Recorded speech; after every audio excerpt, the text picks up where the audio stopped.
प्यारे बच्चों, आप सबको स्वागत है। आज हम नए पाठ चेरापूंजी से आया हूँ इस पाठ के बारे में अध्ययन करेंगे। इस पाठ का लेखक है प्रदीप पंत जी। प्रदीप पंत जी का बारे में पहले उनका परिचय प्राप्त कर लेंगे, बाद में इस पाठ के बारे में अध्ययन करेंगे। इस पाठ का लेखक प्रदीप पंत का जन्म 24 अप्रैल 1941 में उनका जन्म हुआ था। उनका जन्मस्थल है उत्तराखंड के लखनऊ का हल्द्वानी में उनका जन्म हुआ था। उनका प्रमुख कृतियाँ है न्याय ಮತ್ತು इतर ಕಥೆಗಳು, वो कन्नड़ में अनुवादित हुआ है और उनको मिले गए पुरस्कार है नेहरू पर उत्कृष्ट लेखन के लिए उनको यानी पंत जी को जर्नलिस्ट वेलफेयर फाउंडेशन के द्वारा उनको पुरस्कृत किया गया था। और यूरोप भ्रमण पुरस्कार, प्रेमचंद्र अनुशासन पुरस्कार, व्यंग्यश्री सम्मान, दिल्ली अकादमी पुरस्कार आदि पुरस्कार से प्रदीप पंत जी को पुरस्कार किया गया है। मकड़े इंದು ನಾವು ಹೊಸದಾದ ಒಂದು ಅಧ್ಯಯನ चेरापूंजी से आया हूँ यानी चेरापूंजी से आया हूँ इस पाठ के बारे में अध्ययन करेंगे। मकड़े इंದು ನಾವು ಹೊಸದಾದ ಒಂದು ಘಟಕ चेरापूंजी से आया हूँ ಅನ್ನೋ ಒಂದು ಪಾಠ। ಈ ಪಾಠದ ಲೇಖಕರು ಯಾರಂದಾಗ ಪ್ರದೀಪ್ ಪಂತ್ ಅವರು। ಈ ಪ್ರದೀಪ್ ಪಂತ್ ಅವರ ಒಂದು ಮೊದಲನೇ ಒಂದು ಪರಿಚಯ ಮಾಡ್ಕೊಳ್ಳೋಣ। ಪ್ರದೀಪ್ ಪಂತ್ ಅವರ ಒಂದು ಜನ್ಮ 24 ಏಪ್ರಿಲ್ 1941 ಇವರ ಜನ್ಮಸ್ಥಳ ಉತ್ತರಾಖಂಡ ಜಿಲ್ಲೆಯ ಲಕ್ನೋ ಜಿಲ್ಲೆಯ ಅಲಾದ್ದಾನಿ ಅನ್ನೋ ಒಂದು ಊರೊಳಗೆ ಇವರೊಂದು ಜನ್ಮ ಆಯಿತು। ಇವರೊಂದು ಪ್ರಮುಖ ಕೃತಿಗಳು ಯಾವ್ಯಾವ ಅಂದಾಗ ನ್ಯಾಯ ಮತ್ತು ಇತರ ಕಥೆಗಳು, ಇದು ಕನ್ನಡದೊಳಗೆ ಅನುವಾದ ಆಗಿದೆ ಮಕ್ಕಳೇ। ಇವರಿಗೆ ದೊರೆತಂಥ ಒಂದು ಪುರಸ್ಕಾರಗಳು ನೆಹರು ಅವರ ಬಗ್ಗೆ ಉತ್ಕೃಷ್ಟವಾದಂಥ ಲೇಖನಕ್ಕೆ ಪಂತಜಿ ಅವರಿಗೆ ಜರ್ನಲಿಸ್ಟ್ ವೆಲ್ಫೇರ್ ಫೌಂಡೇಶನ್ ಯುರೋಪ್ ಭ್ರಮಣರಿಂದ ಪುರಸ್ಕಾರ ದೊರೆತಿದೆ। ಪ್ರೇಮಚಂದ್ರ ಅನುಶಾಸನ ಪುರಸ್ಕಾರ ಸಿಕ್ಕೈತಿ, ವ್ಯಂಗ್ಯಶ್ರೀ ಪುರಸ್ಕಾರ ಸಿಕ್ಕೈತಿ, ದಿಲ್ಲಿ ಅಕಾಡೆಮಿಯಿಂದ ಪುರಸ್ಕಾರ ಸಿಕ್ಕೈತಿ, ಸಾಹಿತ್ಯ ಅಕಾಡೆಮಿಯಿಂದ ಹಲವಾರು ಪ್ರಶಸ್ತಿಗಳು ಈ ಪ್ರದೀಪ ಪಂತ್ ಅವರಿಗೆ ಆರಿಸಿ ಬಂದವಂದ್ರೆ ತಪ್ಪಾಗಲಾರದು ಮಕ್ಕಳೇ। ಈ ಒಂದು ಪ್ರದೀಪ ಪಂತ್ ಅವರು ತಮ್ಮ ಒಂದು ಯಾತ್ರೆಯೊಳಗೆ ತಮ್ಮ ಒಂದು ಪ್ರವಾಸದ ಮಾಡಿದಾಗ चेरापूंजी से आया हूँ यानी ನಾನು चेरापूंजीಯಿಂದ ಬಂದಿದ್ದೀನಿ। आप सबको भी मालूम है ज़्यादा वर्षा होने वाला एक स्थल है और चेरापूंजी यानी इडीं संसार में सारे संसार में ज़्यादा से ज़्यादा बारिश होने वाला स्थल है और चेरापूंजी के बारे में प्रदीप पंत जी ने लिखा हुआ एक उत्कृष्ट कथा संग्रह यानी प्रवास कथन है चेरापूंजी से आया हूँ। ಮಕ್ಕಳೇ, ಈ ಒಂದು ಪ್ರದೀಪ್ ಪಂತ್ ಅವರು ತಾವು ಒಂದು ಕೈಗೊಂಡಂಥ ಒಂದು ಪ್ರವಾಸದ ಒಂದು ಕಥನ ಯಾವುದು ಅಂದಾಗ चेरापूंजी से आया हूँ। पुस्तक खोलिए, पुट संख्या 40। देखिए वहाँ बच्चों, इस पाठ का आशय क्या है? इस पाठ का आशय क्या है? यात्रा से प्रादेशिक ज्ञान प्राप्त होता है, लोगों के रहन सहन, प्राकृतिक दृश्यों का सौंदर्य आदि का प्रत्यक्ष अनुभव मिलता है। इस पाठ द्वारा छात्र चेरापूंजी का परिचय प्राप्त कर सकते हैं। देखो बच्चों, आप सबको भी यहाँ आशय दिया कि प्रदीप पंत जी ने यात्रा से हमारा प्रादेशिक ज्ञान मिलता है। यहाँ स्थल का संस्कृति, वहाँ रहने वाला संस्कृति, अलग अलग संस्कृति का ज्ञान हमको मिल सकता है। और उसके अलावा रहन सहन और उनके प्राकृतिक दृश्यों का सौंदर्य आदि का प्रत्यक्ष अनुभव हम सबको भी मिलता है। वहाँ रहने वाला लोगों का वेशभूषण, उनका आचार विचार, उनका व्यवहार आदि, वहाँ रहने वाला प्रकृति सौंदर्य और वास्तुशिल्प का आदि का प्रत्यक्ष अनुभव हमको मिलता है। इस पाठ द्वारा छात्र चेरापूंजी का परिचय प्राप्त कर सकते हैं। देखो, इस पाठ के द्वारा बच्चों यहाँ चेरापूंजी कैसे है, वहाँ लोग का वेशभूषण का कैसे है, वहाँ रहने वाला पर्वतों का नाम क्या है, वहाँ रहने वाला लोगों का आचार विचार कैसे है, वहाँ रहने वाला लोगों का परिवार किस तरह है, ये सभी भी इस पाठ के द्वारा आप सबको भी परिचय मिलता है। बच्चों मಕ್ಕಳೇ, ಈ ಪಾಠದ ಒಂದು ಆಶಯ ಏನಿದೆ ಅಂದ್ರೆ ನಾವು ಪ್ರವಾಸ ಕೈಗೊಳ್ಳೋದ್ರಿಂದ ನಮಗೆ ಪ್ರತ್ಯಕ್ಷವಾದಂಥ ಒಂದು ಅನುಭವ, ನಮಗೆ ಏನಾದರೂ ಒಂದು ಹೇಳ್ತಿರ್ತಾರೆ, ಗಾದೆ ಮಾತು ಹೇಳ್ತಿರ್ತಾರೆ, ಪ್ರತ್ಯಕ್ಷವಾಗಿ ಕಂಡರೂ ಪ್ರಮಾಣಿಸಿ ನೋಡು. ಪ್ರತ್ಯಕ್ಷವಾಗಿ ನಾವು ಕಂಡರೂ ಅದನ್ನು ಪ್ರಮಾಣಿಸಿ ನೋಡಬೇಕು. ಅರ್ಥಾತ್ ನಾವೇನಾದರೂ ಪ್ರತ್ಯಕ್ಷ ಕಂಡರೂ ಅದನ್ನು ನಾವು ಸ್ವಯಂವಾಗಿ ನೋಡೋವರೆಗೂ ಅದೇನಾಗಲ್ಲ, ಅನುಭವ ನಮಗೆ ದೊರೆಯೋವರೆಗೂ ಅದು ಗುರುತಾಗಲ್ಲ ಅನ್ನೋದು ನಾವು ಹೇಳ್ಬೋದು ಮಕ್ಕಳೇ। ಆ ಕಾರಣದಿಂದ ನಮ್ಮ ಒಂದು ಪ್ರವಾಸ ಹೋಗಿ ನಾವಲ್ಲಿ ದಿನಗಳನ್ನು ಕಳೆದಾಗ ಆ ಒಂದು ಅಲ್ಲಿರುವಂಥ ಜನರ ಬಗ್ಗೆ, ವೇಷಭೂಷಣಗಳ ಬಗ್ಗೆ, ಅವರಲ್ಲಿರುವಂಥ ಒಂದು ಸಂಸ್ಕೃತಿಗಳ ಬಗ್ಗೆ ತಿಳ್ಕೊಂಡಾಗ ಮಾತ್ರ ನಮಗೆ ಈ ಒಂದು ಆಚಾರ ವಿಚಾರಗಳಾಯ್ತು, ಆ ಜನರ ಒಂದು ಹಾವಭಾವಗಳಾಯ್ತು, ಅಲ್ಲಿರುವಂಥ ಒಂದು ಸಂಸ್ಕೃತಿಗಳಾಯ್ತು, ವಾಸ್ತುಶಿಲ್ಪದಾಯ್ತು, ಎಲ್ಲದರ ಬಗ್ಗೆ ತಿಳಿಯೋಕೆ ಸಹಾಯಕ ಆಗುತ್ತೆ ಅಂತ ಹೇಳ್ಬೋದು. ಆ ಕಾರಣದಿಂದ ನಮ್ಮಲ್ಲಿ ಒಂದು ಮಾತಿದೆ ಮಕ್ಕಳೇ, ದೇಶ ಸುತ್ತು ಕೋಶ ಓದು. ದೇಶನ ಸುತ್ತಿ ನಾವು ಅಡ್ಡಾಡಿದಾಗ ಅಲ್ಲಿರುವಂಥ ಸಂಸ್ಕೃತಿ, ಆಚಾರ ವಿಚಾರಗಳು ತಗೋತಾ ಕೋಶ ಓದಿದಾಗ ನಮ್ಮ ಜ್ಞಾನ ಬೆಳಿತೈತಿ. ಆ ಕಾರಣದಿಂದ ಈ ಒಂದು ವಿಚಾರ ಇಲ್ಲಿ ಬಹಳಷ್ಟು ಅನುಭವ ಆಗುತ್ತೆ ಅಂತ ನಾವು ಹೇಳ್ಬೋದು. आगे यहाँ बताते हैं कि लोगों की रहन सहन, प्राकृतिक दृश्यों का सौंदर्य आदि का प्रत्यक्ष अनुभव मिलता है. ಅಲ್ಲಿರುವಂಥ ಜನರ ವೇಷಭೂಷ, ಹಾವಭಾವ, ಪ್ರಕೃತಿ ಸೌಂದರ್ಯಗಳ ಒಂದು ಪ್ರತ್ಯಕ್ಷ ಅನುಭವ ನಮಗೆ ದೊರೆತಿದೆ ಅಂತ ಹೇಳ್ಬೋದು ಮಕ್ಕಳೇ. इस पाठ द्वारा छात्र चेरापूंजी का परिचय प्राप्त कर सकते हैं. ಮಕ್ಕಳೇ, ಈ ಪಾಠದ ಮುಖಾಂತರ ನೀವು ಚೆರಾಪುಂಜಿಯಲ್ಲಿರುವಂಥ ಒಂದು ಜನರ ಬಗ್ಗೆ ತಿಳ್ಕೊಳ್ಳೋಕ್ಕೆ ಬಹಳಷ್ಟು ಸಹಾಯಕ ಆಗುತ್ತಾ ಅನ್ನೋದು ಈ ಪಾಠದ ಒಂದು ಆಶಯ ಮಕ್ಕಳೇ. आगे देखिए वहाँ बच्चों, मेघालय यानी बादलों का घर. देखो मेघालय नाम सुनते ही हम कहते हैं कि बादलों का घर. ಮೇಘಾಲಯ ಅಂದರೆ ಸಾಕು ಮಕ್ಕಳೇ, ಮೋಡಗಳ ಒಂದು ಮನೆ. ಮೋಡಗಳ ಒಂದು ಮನೆ ಯಾವುದಂದಾಗ ಅದು ಮೇಘಾಲಯ ಅಂದ್ರೆ ತಪ್ಪಾಗಲಾರ್ದು. ಮೇಘಾಲಯ ಯಾನಿ ಬಾದಲೋಂ ಕಾ ಗರ್, ಮೋಡಗಳ ಒಂದು ಮನೆ ಯಾವುದಂದಾಗ ಮೇಘಾಲಯ. ಈ ಮೇಘಾಲಯದಾಗ ಬರುವಂಥ ಒಂದು ಪ್ರದೇಶ ಯಾವುದಂದಾಗ ಚೆರಾಪುಂಜಿ. और मेघालय की राजधानी है शिलांग. देखो यहाँ आपका प्रश्न आ जाता है, पीछे एक प्रश्न वहाँ है, मेघालय को क्या कहा जाता है? बादलों का घर कहा जाता है. मेघालय का राजधानी कौन सा है? मेघालय का राजधानी है शिलांग. कर्नाटक का राजधानी बेंगलोर. उसी तरह तमिलनाडु का राजधानी चेन्नई. आप सबको भी मालूम रहना होगा, भारत का राजधानी नवदिल्ली.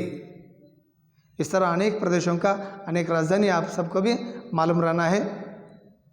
देखो, और मेघालय का राजधानी है शिलांग, एक हरा भरा पर्वतीय नगर जहाँ हर वक्त बादल उमड़ते घुमड़ते रहते हैं.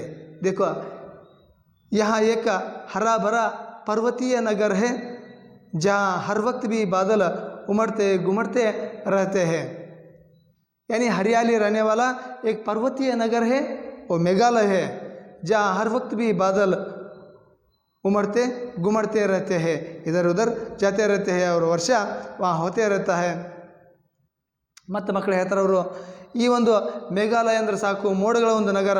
ಮೇಘಾಲಯದ ರಾಜಧಾನಿ ಶಿಲಾಂಗ, ಅತ್ಯಂತ ಒಂದು ಹಚ್ಚ ಹಸಿರಾದಂಥ ಪರ್ವತಗಳ ಒಂದು ನಗರ ಯಾವುದಂದಾಗ ಅದು ಮೇಘಾಲಯ ಅಂತ ಹೇಳ್ಬೋದು.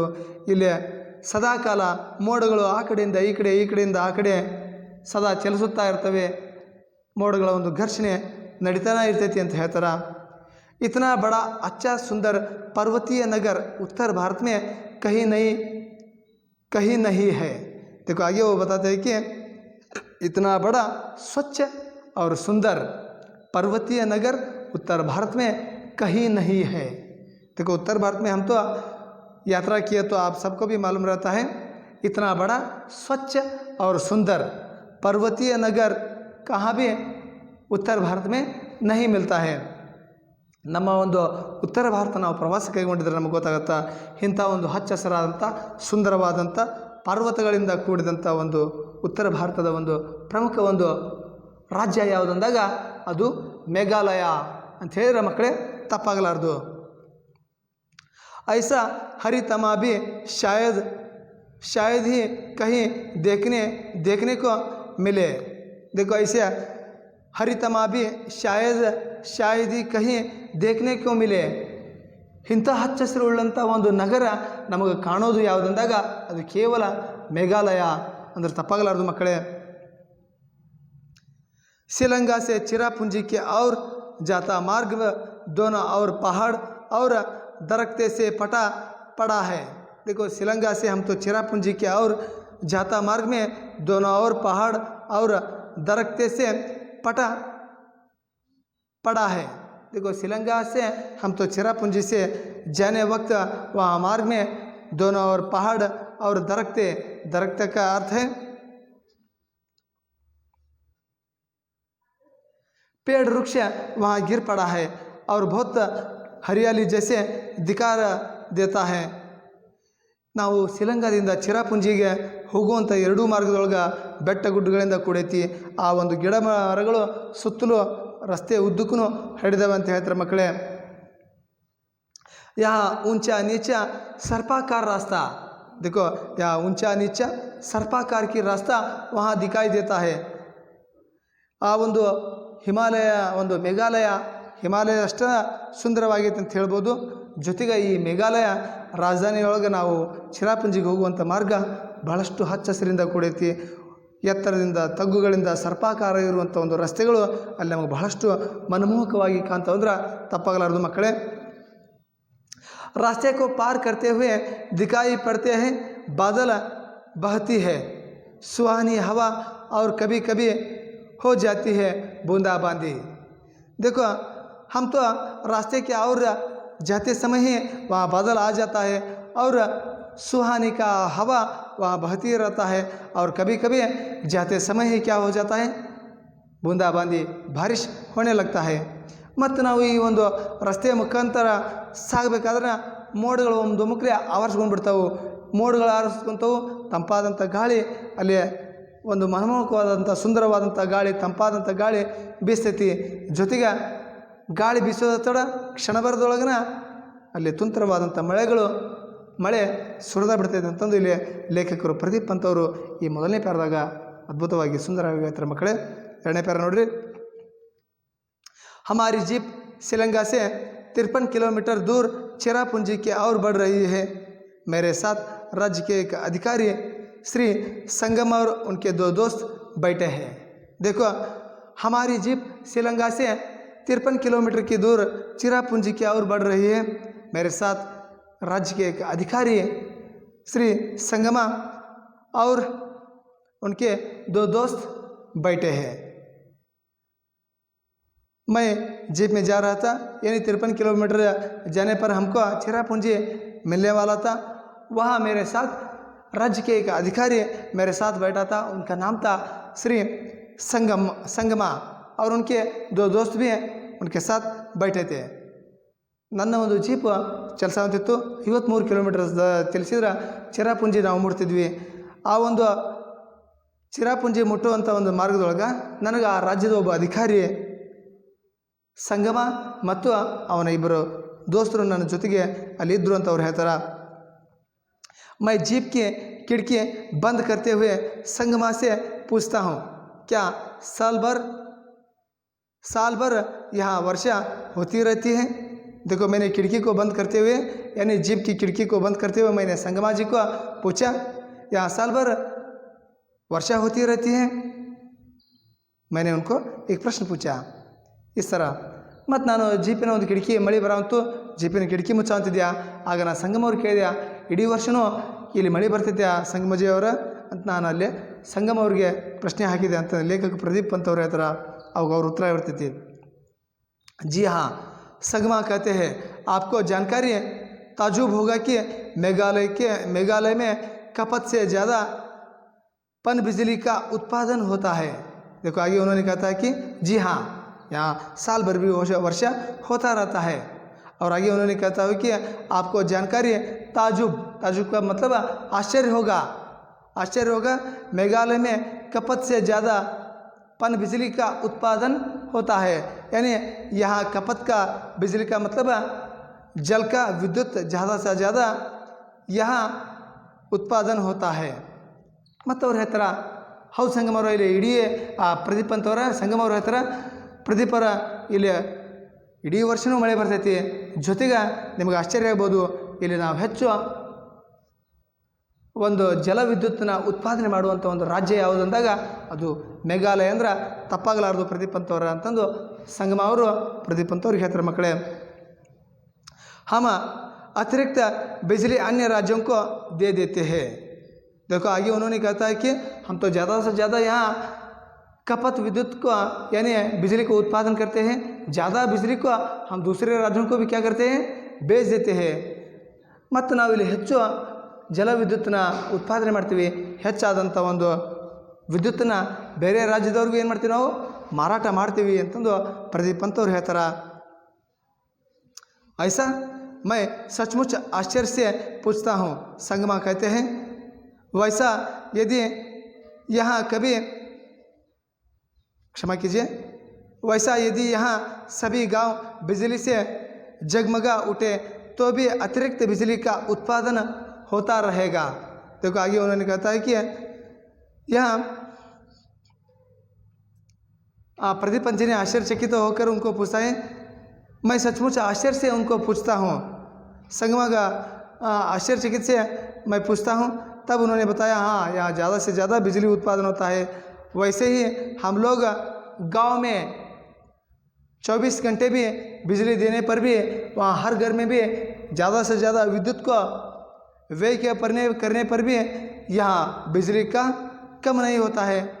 हम सभी भी हमारे गांव में 2-2 घंटे 3-3 घंटे बिजली चला जाता है और एक दिन भी एक गांव में बिजली नहीं रहता है। मगर मेघालय में ज़्यादा से ज़्यादा वहाँ खपत का बिजली ज़्यादा उत्पादन होता है। और इसीलिए बच्चों आप सबको भी मालूम रहना है, यहाँ बिजली से दूसरे राज्यों को भी वहाँ अपने विद्युत को दे देते हैं। ಮತ್ತು ಅವ್ರ ಹತ್ರ ಇಲ್ಲಿ ಪ್ರತಿಯೊಂದು ಹಳ್ಳಿಯೊಳಗೂ 24 ಗಂಟೆಗಳ ಕಾಲನೂ ವಿದ್ಯುತ್ ನಾವು ಸರಬರಾಜು ಮಾಡ್ತೀವಿ।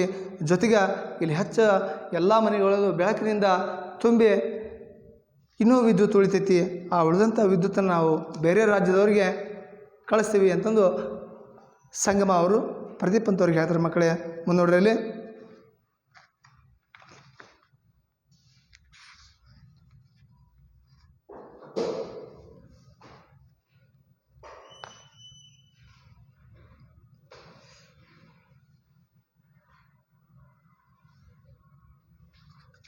आगे देखो, वहाँ हम पहाड़ों को निहारते हुए आगे बढ़ रहे हैं।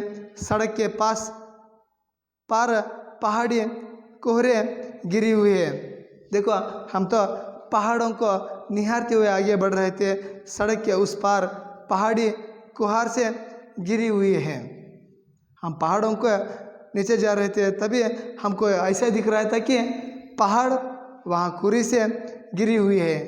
ನಾವು ಒಂದು ಮಾರ್ಗದೊಳಗೆ ಹೊಂಟಿದ್ವಿ, ಮುನ್ನುಗ್ಗಿ ಹೊಂಟಾಗ ಅಲ್ಲಿ ನಮ್ಗೆ ಅನ್ಸಾಂತಿತ್ತು ಬೆಟ್ಟ ಗುಡ್ಡಗಳೆಲ್ಲ ಏನೋ ನಮ್ಮ ಮ್ಯಾಗ ಬೀಳಾವಂತ ಏನೋ ಅನ್ನೋ ಒಂದು ಅನುಭವ ನಮ್ಗೆ ಅಲ್ಲಿ ಆಗ ಕುಂತಿಂತ ಅವರು ಅಂತ ಹೇಳ್ತಾರೆ। आगे वो बताते हैं कि 3 पर्वतीय अंचलों से बांटा हुआ है मेघालय। आपका और एक प्रश्न आ जाएगा, कितने पर्वतों से मेघालय बांटा हुआ है? 3 पर्वतों से बांटा हुआ है। वो 3 पर्वतों का नाम आपको लिखने के लिए बोल दिया, तो वो 3 पर्वतों का नाम है, पहला है काशी पर्वत, दूसरा है गोरा पर्वत और तीसरा है जयंतीय पर्वत। आप सबको भी 2 अंक में ये प्रश्न आ जाएगा। मेघालय में बांटा हुआ 3 पर्वतों का नाम लिखिए और कितने पहाड़ों से बांटा हुआ है, और उन पर्वतों का नाम लिखने के लिए आपको 2 अंक में ये प्रश्न आ गए। तो 3 पर्वतों से बांटा हुआ है, और 3 पर्वतों का नाम है, पहला है गोरा पर्वत, काशी पर्वत, दूसरा है गोरा पर्वत, तीसरा है जयंतीय पर्वत। इन 3 पर्वतों से मेघालय बांटा हुआ है। ಈ ಒಂದು ಮೇಘಾಲಯ ರಾಜ್ಯ 3 ಪರ್ವತಗಳಿಂದ ಆವರಿಸಿಕೊಂಡಿದೆ। ಆ 3 ಪರ್ವತಗಳ ಹೆಸರು, ಒಂದು ಕಾಶಿ ಪರ್ವತ, 2 ಗೋರಾ ಪರ್ವತ, 3 ಜಯಂತಿಯ ಪರ್ವತ ಅನ್ನೋ ಒಂದು 3 ಬೆಟ್ಟಗಳಿಂದ ಈ ಒಂದು ಮೇಘಾಲಯ ಆವರಿಸಿಕೊಂಡಿದೆ ಮಕ್ಕಳೇ। ಮುಂದೆ ನೋಡ್ರಿ, और इन्हीं 3 पर्वतीय अंचलों से बना हुआ है 5 जिले। देखो इन 3 पर्वतों से वहाँ 5 जिले बांटा हुआ है, यानी 5 जिले बना हुआ है। हर अंचल की अपनी ही एक अलग संस्कृति है, रीति रिवाज, पर्व उत्सव है, और लेकिन हर कहीं परिवार व्यवस्था मातृसत्तात्मक है। देखो आगे उन्होंने यहाँ कहता है कि यानी संगमा जी यहाँ प्रताप जी से कहते हैं कि इन 3 पर्वतों से 5 जिला बना हुआ है और हर अंचल में भी अपना ही एक अलग संस्कृति है और रीति रिवाज है और पर्व उत्सव है।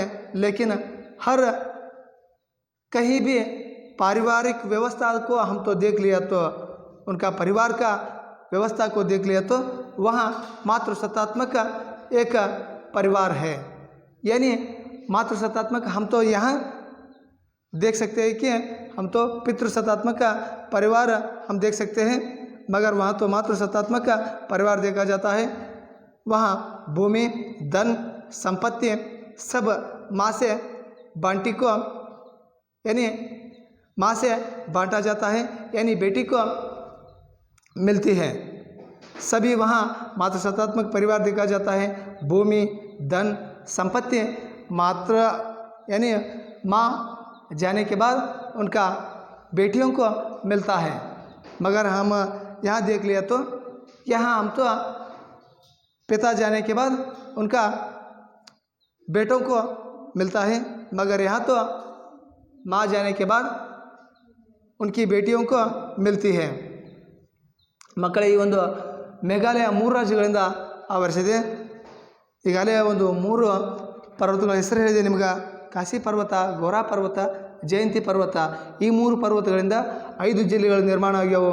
5 ಜಿಲ್ಲೆಗಳು ತಮ್ಮದೇ ಆದಂಥ ಒಂದು ಆಚಾರ, ವಿಚಾರ, ಸಂಸ್ಕೃತಿ, ಉತ್ಸವ, ಸಡಗರ ಎಲ್ಲವೂ ಬೇರೆ ಬೇರೆ ಆದ ಪಾರಿವಾರಿಕವಾಗಿ ನಾವು ನೋಡಿದಾಗ ಈ ಒಂದು ವ್ಯವಸ್ಥೆ ನಮ್ಮಲ್ಲಿ ಎಲ್ಲ ಏನಿದೆ ಪಿತೃಪ್ರಧಾನವಿದೆ, ಅಲ್ಲೇ ಮಾತೃಪ್ರಧಾನವಾದಂಥ ಕುಟುಂಬಗಳನ್ನ ನಾವು ನೋಡ್ಬೋದು। ಇಲ್ಲಿ ತಾಯಿಯಿಂದ ಮಗಳಿಗೆ ಆಸ್ತಿ ಹಂಚಿಕೆ ನೋಡ್ಬೋದು। ನಾವೆಲ್ಲ ತಂದೆಯಿಂದ मगन बरो आस्ती ना नोड़ते मकड़े। इस तरह मेघालय में हर साल भी वर्षा होता रहता है और वहाँ 3 पर्वतों से बना हुआ है और 3 पर्वत से 5 जिला निर्माण हुआ है और वहाँ रीति रिवाज अलग है, मगर वहाँ का पारिवारिक व्यवस्था है, मातृसत्तात्मक परिवार है। आगे मेघालय में किस तरह व्यवस्था है उसके बारे में अगले क्लास में हम अध्ययन करेंगे बच्चों। आप सबको भी बहुत बहुत धन्यवाद।